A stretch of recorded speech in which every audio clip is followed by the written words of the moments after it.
Bandeirantes. São 10 horas e 51 minutos. Nesta quinta-feira, dia 26 de maio, nós estamos de volta com Bastidores do Poder e neste momento nós estamos recebendo pessoalmente aqui no estúdio da Rádio Bandeirantes de Campinas o pré-candidato do PSD, Felício. Bom dia, bem-vindo ao programa. Olá, Rose, Zezé, todos que acompanham a Rádio Bandeirantes. Prazer estar aqui falar sobre política e gestão e os planos para o futuro para o Estado de São Paulo. Zezé. Então, a gente chama de Felício ou Ramute? Felício. É? É. Bom, Lembra de felicidade? Fica mais...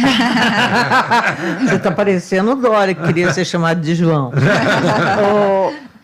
Felício, a gente acabava de discutir aqui a questão do Rio de Janeiro, que a gente viu anteontem uma operação da Polícia Militar, que acabou resultando aí em 26 mortes, uma delas aí de uma pessoa que não tinha nada a ver com a história. Em compensação, um outro que tinha atacado 20 policiais no Pará, uma história completamente doida. Assim, como você viu essa operação? E como você vê o crime organizado dentro do Estado de São Paulo? Olha, Zezé, primeiro o tema segurança pública hoje é unanimidade no Estado. Eu tenho rodado o Estado e não era comum nas cidades do interior a gente encontrar tanta preocupação em relação à segurança pública como a gente tem encontrado. Então, sem dúvida nenhuma, tem que ser prioridade. Eu vou falar um pouquinho sobre a minha avaliação, sobre o que aconteceu. O grande problema nesse tema é os engenheiros, né, de obra pronta. Fica difícil da gente opinar porque a gente não está lá, né, acompanhando a operação. O saldo parece, né, um pouco pesado do ponto de vista da violência, mas a gente não entende como começou essa investigação, como chegou até ali, o que aconteceu de fato no momento. Então, eu fico limitado para poder opinar. Parece que foi uma operação mais violenta do que o normal, mas pode ter acontecido também por parte dos bandidos, né?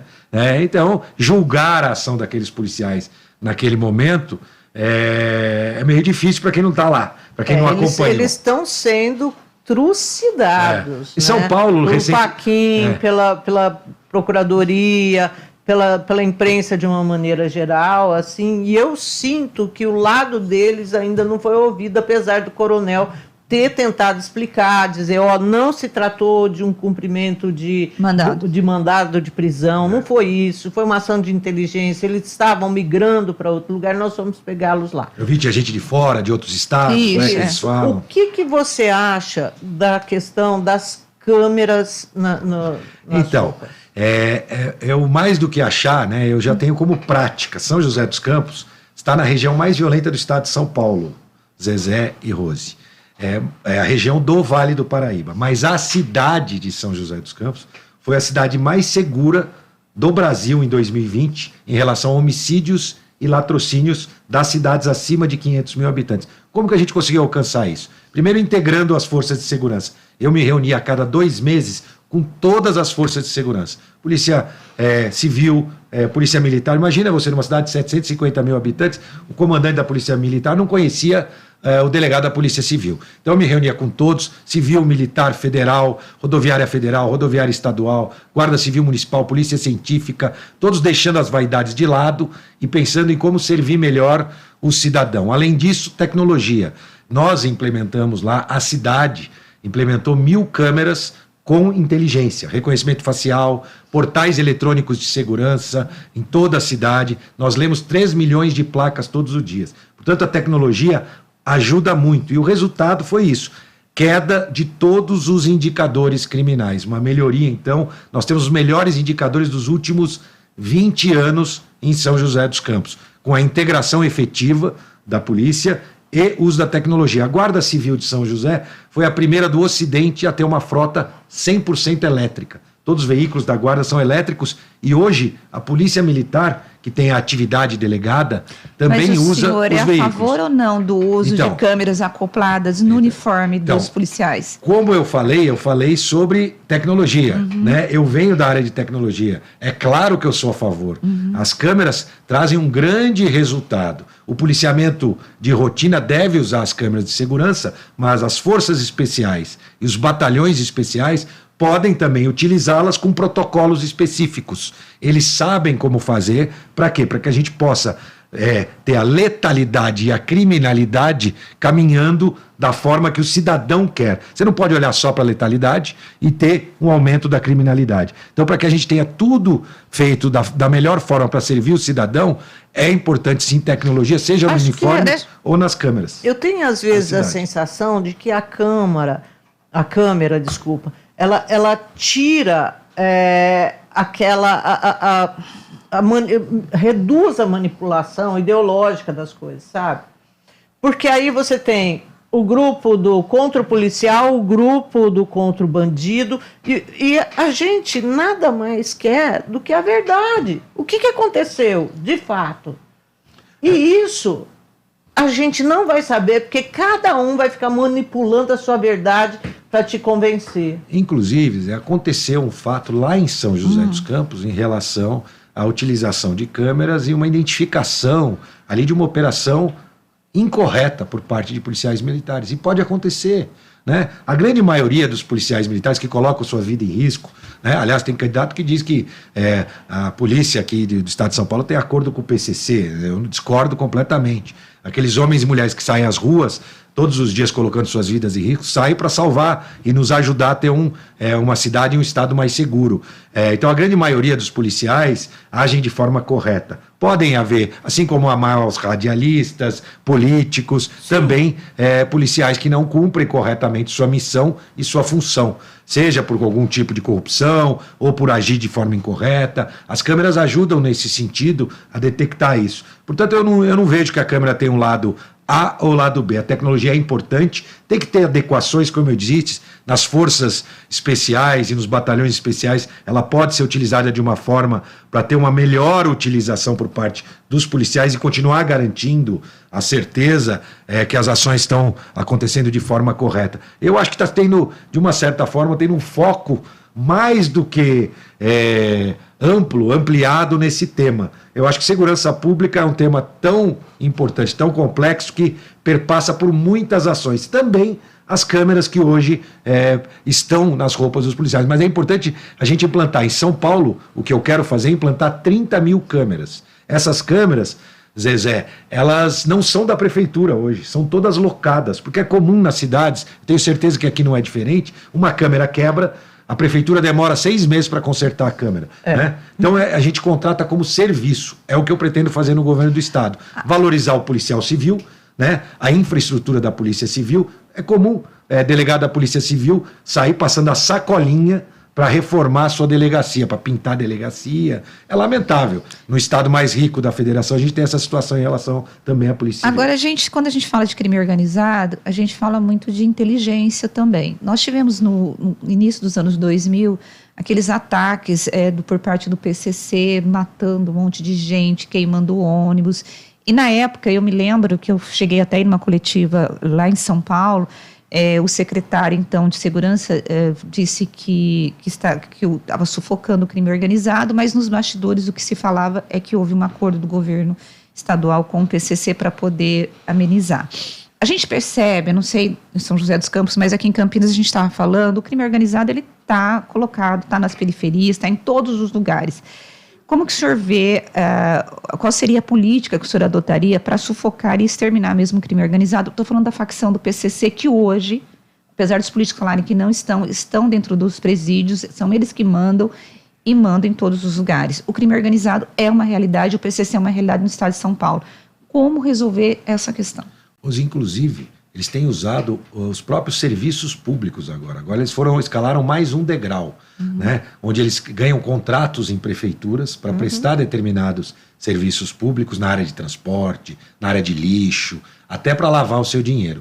Eu acho que, em relação ao crime organizado, o governo federal tem uma grande responsabilidade para que a gente possa investigar melhor justamente a questão da lavagem de dinheiro, do fluxo desses recursos dentro do sistema bancário, né? Para que a gente possa ter um resultado melhor também, para a gente poder asfixiar o crime organizado. O dinheiro tem que fluir de algum lugar para algum lugar. né? E é importante que a gente tenha mais atenção nisso. O governo federal também pode ajudar muito. E, obviamente, o governo do estado. Eu lembro quando você relatou, foi na época, acho que da saída do Geraldo, 2004 e o Cláudio Lembo, e 2005, eu acho. O Cláudio Lembo recém assumiu exatamente. o governo do estado e deu até a declaração, famosa declaração do Fusquinha, né? Foi. Achei que tinha pego uma Ferrari, Peguei peguei um Fusquinha. Porque ele Exato. pegou, acho que 15 dias depois, iniciou essa situação. Se em relação rola ao e aí ele governo. pega um helicóptero e vai lá para presidente Venceslau. Mas, Felício, assim, das questões, você acaba de deixar uma prefeitura para ser pré-candidato do PSD ao governo do estado de São Paulo. Então, você está com a memória bem fresca aí acerca do que é ser prefeito. Em relação à saúde, hoje nós temos aqui em Campinas uma dificuldade imensa com leitos de UTI infantis. Tem fila até para ambulatório, assim, está o caos. E o Estado promete que vai dar, não dá nada. Faz uma semana que a gente está esperando aí leitos serem liberados, 70 leitos prometidos, não foram liberados até agora. E a gente sempre ouviu que a participação do Estado na saúde pública, ela é, assim, muito menor do que devia ser. E que quem banca isso é União e municípios que não aguentam mais, estão deixando 30%, às vezes mais de 30% do orçamento para garantir saúde. Os médios e grandes, exatamente os 30%, 29%, 30% do orçamento, e você está corretíssima. Eu acompanhei, aliás, nós estamos no ano estadual da inauguração da pedra fundamental da solução de todos os problemas. O que não foi resolvido nos últimos 4 anos, agora é o momento de solução de todos os problemas. Lamentavelmente, a gente vê muito político acreditando nisso ainda, né? Me lembrei, 4 anos atrás... Você acha que o eleitor acredita quando um político vem e faz a promessa? Eu acho que não é possível, né? Já está tão desgastado essa situação, é tanto mais do mesmo, e não importa o partido, viu, Rose? Eu lembro há 4 anos, nesse mesmo momento, nós tínhamos o Márcio França, talvez fazendo a mesma promessa aqui em relação a isso. Eram rios de dinheiro, pedras fundamentais aqui e ali. Mas para falar da saúde, não é complicado melhorar muito a situação da saúde do estado de São Paulo. Eu vou explicar, com a minha experiência de prefeito, com aquilo que a gente conseguiu fazer lá. O estado já tem uma grande infraestrutura de saúde. Não precisa construir mais nada.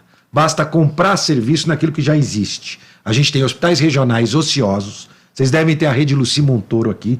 Se você for agora na Rede Luci Montoro, vai ter 20 pessoas lá dentro, provavelmente de um prédio gigantesco, atendendo lá. É mais fácil entrar na Unicamp do que passar nos critérios para ser atendido na Rede Luci Montoro. Verdade. Que é muito boa, diga-se de passagem. Por isso que todo mundo mas o acesso não tem.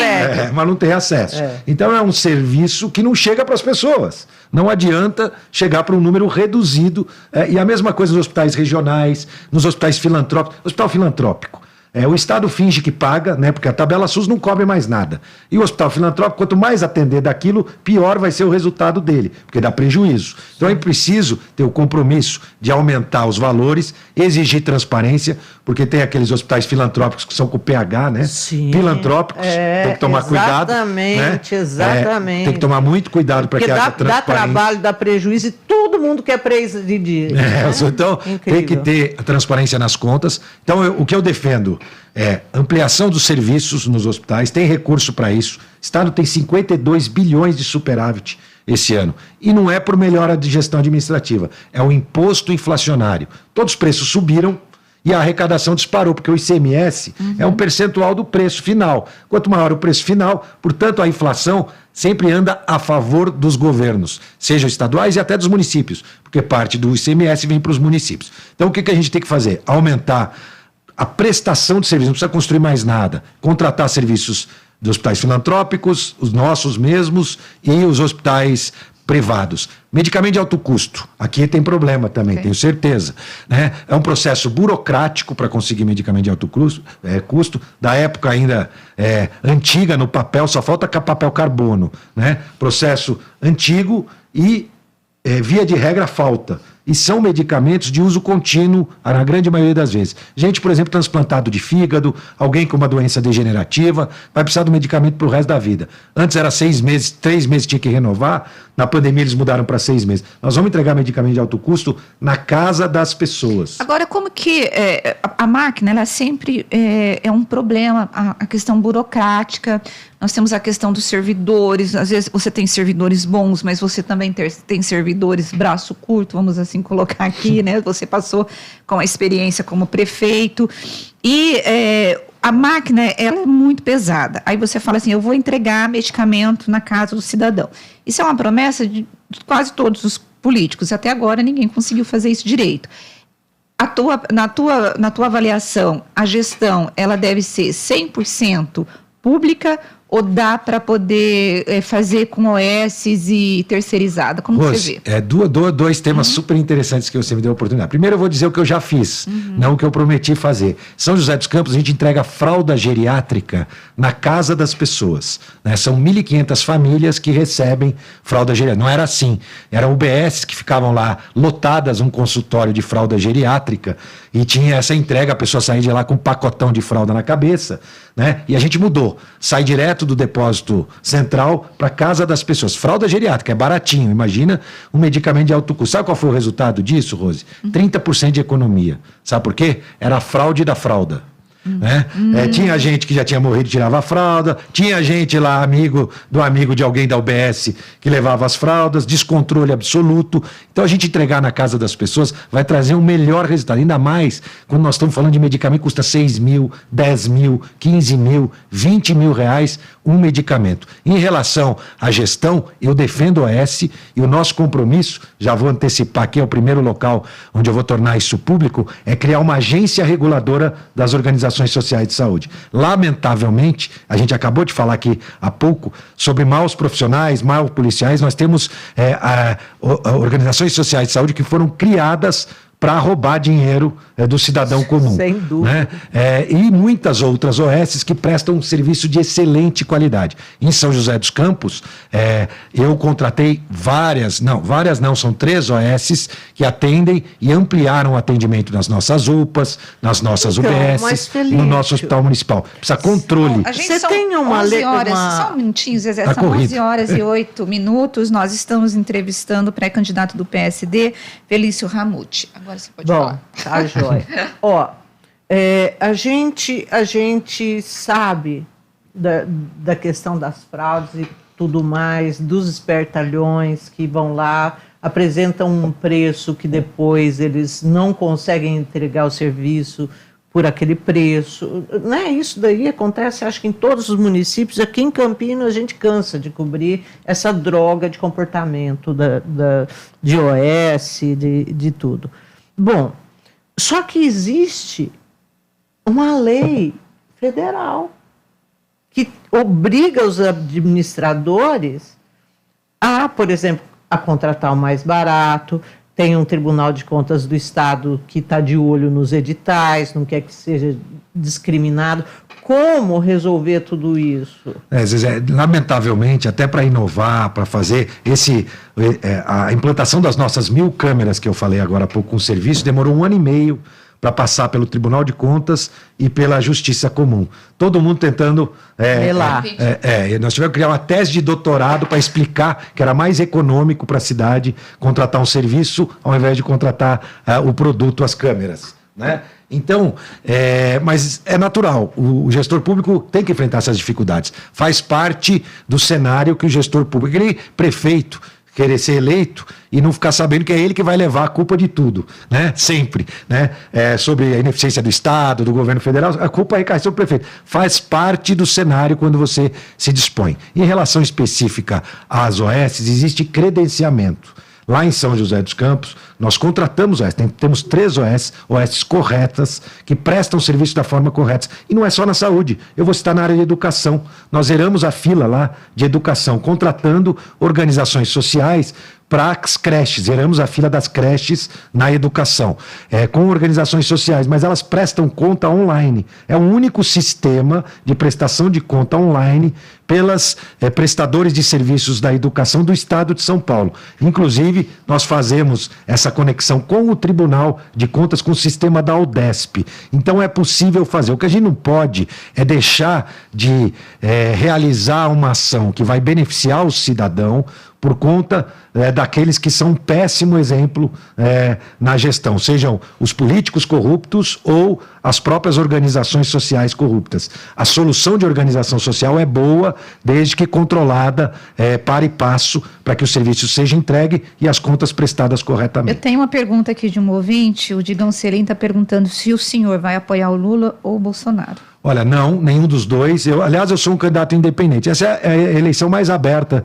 para o governo do Estado dos últimos 30 anos. Né? Numa pesquisa espontânea, 84% da população não sabe em quem votar. O primeiro candidato na espontânea tem 5% dos votos no cenário aqui. Já no cenário federal, é uma eleição mais polarizada e eu estou buscando agora a consolidação dos candidatos fora dessa polarização Lula-Bolsonaro. Depois que o cenário estiver claro, eu vou definir meu candidato, que não será Lula nem Bolsonaro. Primeiro turno, eu falo, Rose, que é escolha. Eu posso escolher com tranquilidade. No segundo turno, se o meu candidato não for para o segundo turno, aí passa a ser opção e não escolha. É o que eu vou fazer. Vou fazer minha escolha na hora certa e não será por Lula ou Bolsonaro no primeiro turno. No segundo turno, se o cenário que está aí se consolidar, aí eu vou fazer minha opção e também vou divulgar. Na eleição passada, por exemplo, posso dizer, votei no Geraldo Alckmin como escolha e depois optei pelo Bolsonaro no segundo turno. Você arrependeu? Me arrependi de ter optado. Quem não arrependeu? Claro que me arrependi. Agora eu vou fazer mais uma pergunta, Rose, desculpa aí. A gente teve ontem na Câmara dos Deputados a aprovação de um projeto de lei que limita aí em 17% o ICMS a ser cobrado sobre combustíveis, eletricidade, energia elétrica e outros. Acho que são mais dois, comunicação e tem mais um. Internet, exatamente. Como que o senhor viu isso? Bom, foi só a Câmara, vai estar chegando no Senado daqui a pouco, os senadores estão sob pressão de governadores e prefeitos, porém o eleitor quer uma solução aí para essa questão dos preços dos combustíveis. Como é que o senhor vê, tomando também por base, né, a história de que os estados, no meio desse caos todo, tá com as burras cheias de dinheiro e ainda dando aumento para funcionalismo e coisa e tal. É isso mesmo, né? Anunciando gastos em cima de gastos, inclusive o governador que é pré-candidato. Obviamente que se isso chegar no cidadão como redução de preço, é bom, é positivo. A gente precisa fazer chegar. Inclusive, um dos meus compromissos, antes até disso, era o cashback do caminhoneiro. Como era isso? Ele abasteceria com diesel e 20% a 30% do imposto que ele abasteceria ia retornar para o bolso dele, que ia dar mais ou menos isso. O negócio em Portugal, eles têm feito isso. E como que a gente ia fazer isso? Usando já a tecnologia que já existe, que é a nota fiscal paulista e o CPF desse caminhoneiro autônomo, que já é registrado na NTT. Então seria muito simples de fazer. E ia reduzir para mais ou menos isso. Mas eu defendia essa redução para um setor produtivo, para o diesel, não necessariamente para a gasolina. Óbvio que se houver uma redução mais ampla, isso chegar no bolso do consumidor, muito bom, vamos ver se vai conseguir chegar lá. Mas tem um grande erro, na minha opinião, Zezé e Rose. Se discute muito reforma tributária. A grande questão é a reforma administrativa, porque quando você olhar estados, municípios e governo federal, ninguém quer ficar com fatia menor do bolo. Ninguém quer que reduza seu dinheiro. O que a gente precisa é reduzir o tamanho da máquina. E como governo, dentro das minhas possibilidades, nós vamos fazer uma reforma administrativa, mas ela precisa ser uma reforma feita pelos próprios deputados federais. Lamentavelmente, isso não é pauta que deputado federal gosta, porque vai mexer com funcionalismo, mexe com uma série de coisas. Mas eu sempre vou ser a favor de, primeiro, a reforma reforma administrativa. E lá na prefeitura eu reduzi de 23 para 14 o número de secretarias e cortei o número de cargos comissionados. No governo do Estado de São Paulo nós vamos reduzir de 27 secretarias, vamos reduzir expressivamente e vamos reduzir também os cargos comissionados. Bom, eu vou para o intervalo e a gente volta daqui a pouquinho com mais entrevista com o pré-candidato do PSD, Felício Ramute. Gente, até daqui a pouquinho, não saia daí. Bastidores do Poder, na Rádio Bandeirantes. Hoje tem Faustão na tela da Band. Alô, galera! A sua noite de quinta tá garantida ao som de muita música com os maiores artistas do Brasil. Na pista do Faustão. A hora é agora! Convidados especiais desvendam as pistas de quem vai se apresentar. E quem se apresenta dá um show à parte. Vamos escolher também a nova bailarina do Fausto. Hoje, às 20h30 da noite, na tela da Band. Faustão na Band. Deu vontade de pedir uma bebida? Pode contar com o Zé Delivery. Aqui você encontra suas bebidas favoritas, geladas, no precinho e com entrega rápida. Não importa se é para resenha com os amigos, para o jogo do final de semana ou churrasco com a galera. É só baixar o aplicativo do Zé Delivery e aproveitar. Beba com moderação. 2022, 100 anos do rádio no Brasil. Uma homenagem da AESP ao veículo que sempre vai estar ao seu lado. José Paulo de Andrade foi o radialista que acordou o paulistano por 47 anos. Um recordista, o profissional que ficou mais tempo à frente de um programa jornalístico no rádio. Comandou o Pulo do Gato na Rádio Bandeirantes de 1973 a 2020, ano de sua morte. Agora é hora do Pulo do Gato. Alô, São Paulo, bom dia, Brasil. O Pulo do Gato, que é um dos programas mais tradicionais do rádio brasileiro, começa às 5h30 da manhã. José Paulo de Andrade antecipava as notícias. Era companheiro do ouvinte, fazia da sua voz a voz deles. E foram gerações de ouvintes. Ele dizia, o rádio é a TV com imaginação. Por isso, ele não morrerá jamais. Fui, Amboa. 100 anos do rádio no Brasil. Uma homenagem da AESP ao veículo que sempre vai estar ao seu lado. Gente boa, vai com segurança. Vai com as dicas da CCR. Atenção, hein? Use sempre cinto de segurança. Celular dirigindo? Nem pensar. Motociclista, evite o corredor. Ciclista, sinalize com os braços para onde vai. E já sabe, né? Para mais dicas, fique de olho nas redes sociais da CCR. Tá bom, gente boa? Gente boa, mundo bom. CCR, viva seu caminho. Os primeiros aprendizados são os mais importantes. E para elevar a qualidade da educação infantil, o governo federal, por meio do Ministério da Educação, criou o programa Primeira Infância na Escola, com iniciativas para a formação de profissionais e avaliação das oportunidades de aprendizagem. Secretarias de Educação, façam sua adesão. Mais informações em gov.br/MEC. Ministério da Educação, Governo Federal, Pátria Amada Brasil. Agora, notícias da hora com as notícias locais, nacionais e internacionais, direto da redação da Rádio Bandeirantes. O presidente Jair Bolsonaro sancionou o projeto de lei que cria novas regras para o Programa Nacional de Apoio às Microempresas e Empresas de Pequeno Porte, o PRONAMP.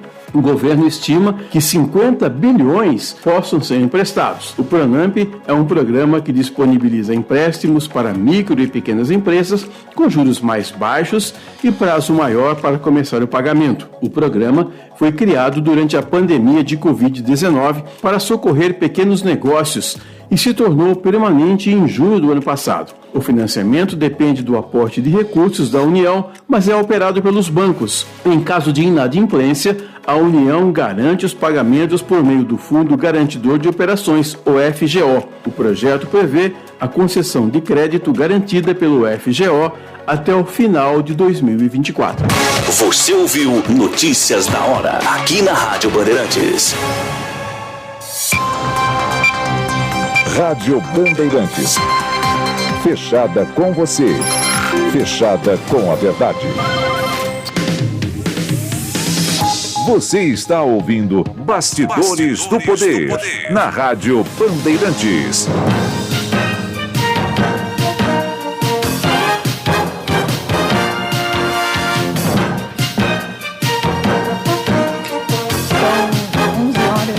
9h20, nós estamos de volta com Bastidores do Poder, neste momento entrevistando o pré-candidato do PSD ao governo do estado de São Paulo, Felício Ramute. Tem um ouvinte aqui nosso que está desesperado pedindo para eu fazer a pergunta, ele mandou 20 vezes a mesma pergunta, o Tandy Negrão. Ele está dizendo que ele não pode colocar uma câmera no poste em frente à casa dele porque é proibido, ele teria que colocar só na residência. Não é incoerente? Ele pode colocar uma câmera na residência voltado para fora, não no poste, que é um patrimônio público, ele não pode fazer. Não é nem público, é particular. É da CPFL. Mas é uma concessão pública, é uma concessão Tem regra, pública. porque é uma concessão federal pública de utilização. Então, ele não pode, não é incoerente, porque as câmeras que são do poder público é que podem utilizar os postes para poder preservar a segurança dele. Ele pode colocar no próprio público, na casa dele, voltada para a rua. Aliás, isso pode e tem ajudado muito, inclusive, investigações da Polícia Civil. Se ele fizer isso, ele vai estar contribuindo com a segurança da cidade. Aqui em Campinas, eu me lembro que teve um projeto dos condomínios fornecendo as câmeras para a prefeitura para poder ajudar na própria questão de segurança. Bom, vamos falar um pouquinho de eleições. A gente abriu aqui com a nossa vinheta de eleições do Grupo Bandeirantes. Duas perguntas. A primeira é, o senhor está lá embaixo nas pesquisas. A tua candidatura, ela de fato, ela vai virar, ela chega no primeiro turno com o teu nome ou depois vai ter uma cor e o senhor acaba apoiando um dos candidatos que estarão aí? E quem, né? E quem que o senhor apoiaria? Rose, eu sou, na verdade, o primeiro candidato do PSD ao governo do estado de São Paulo desde a sua fundação.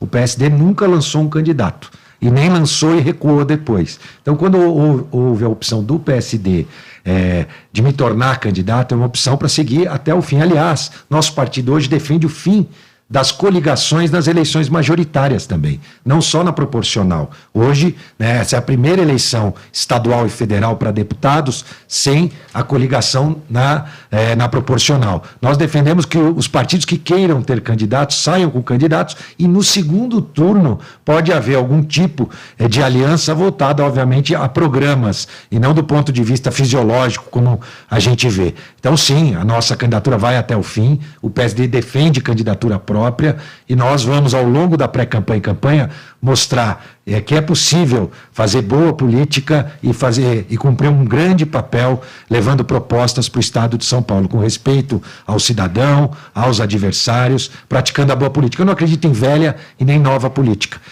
Eu acredito em boa política, tem muita gente que faz política há muito tempo, faz bem feito, e outros que foram recém-eleitos e que só fizeram caca lá no Congresso ou onde tiveram a oportunidade de ser gestores políticos. O senhor esteve no PSDB por muitos anos, né? E nós tivemos aí os últimos acontecimentos dentro do PSDB, com as prévias que colocaram o João Dória como pré-candidato, depois a própria liderança do PSDB massacrando a pré-candidatura dele e ele renunciando.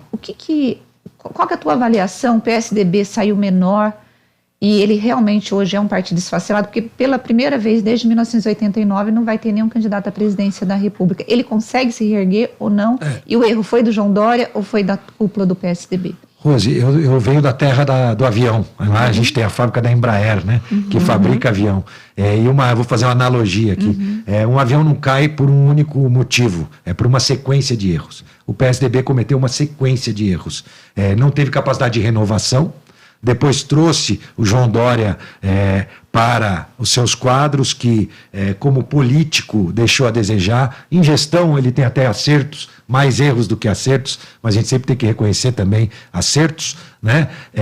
E, ao mesmo tempo, inclusive, nosso diretório do PSDB de São José dos Campos foi o único diretório a apoiar o Eduardo Leite, ao invés do João Dória, nas prévias do Estado de São Paulo, o único diretório do Estado de São Paulo. Então, uma sequência de erros que levou o PSDB de hoje a ser muito diferente daquele que eu me filiei há 28 anos atrás. A queda não tem saída, na minha opinião.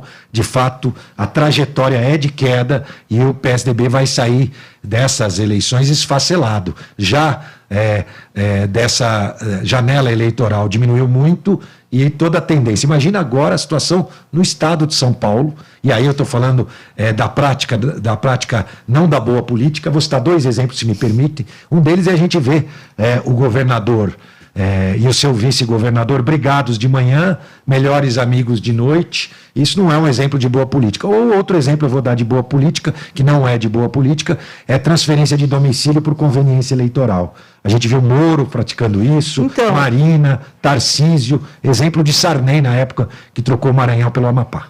Eu ia perguntar para o senhor isso, porque eu acho que o Senado é uma eleição majoritária, é importantíssimo, né?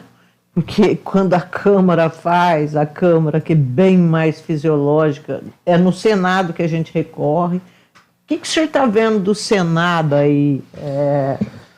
Datena vai, não vai? Olha, quem está forte?